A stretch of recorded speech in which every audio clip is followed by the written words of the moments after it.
Une guerre parfaite pour un monde où personne ne veut apparaître comme l'agresseur. Toutes ces formes de conflit convergent vers un objectif commun, la domination psychologique. La guerre moderne vise moins à détruire qu'à décourager, moins à vaincre qu'à fatiguer.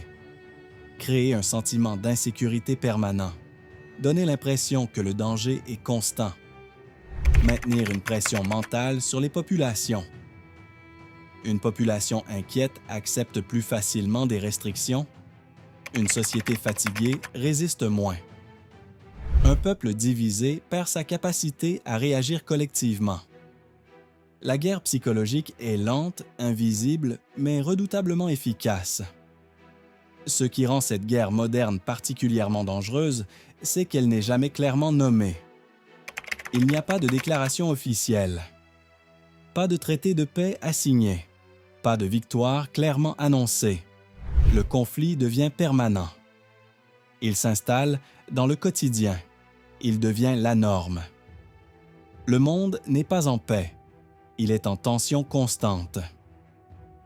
Les batailles ne se voient plus sur les cartes militaires, mais dans les flux économiques, les réseaux numériques, les médias et les perceptions collectives. Aujourd'hui, la véritable ligne de front n'est plus une frontière géographique. C'est l'opinion publique, c'est l'économie, c'est l'information. La puissance ne se mesure plus uniquement en nombre de soldats ou de missiles, mais en capacité d'influence, de pression et de contrôle. Comprendre cette guerre invisible, c'est comprendre pourquoi le monde semble instable, même sans guerre déclarée. Car la guerre moderne ne commence plus avec des explosions. Elle commence dans les esprits et souvent, elle ne s'arrête jamais. La guerre moderne ne se termine plus par une victoire claire ou une reddition officielle. Elle ne connaît plus de véritable fin. Elle s'installe dans le temps long. Elle devient diffuse, permanente, presque banalisée.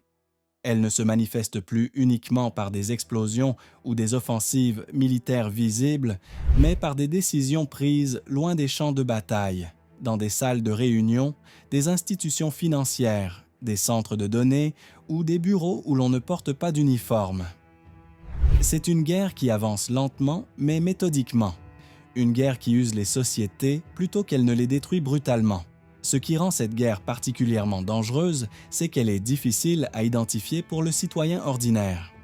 Il n'y a pas d'ennemi clairement désigné, pas de déclaration officielle, pas de moment précis où l'on peut dire « la guerre a commencé ».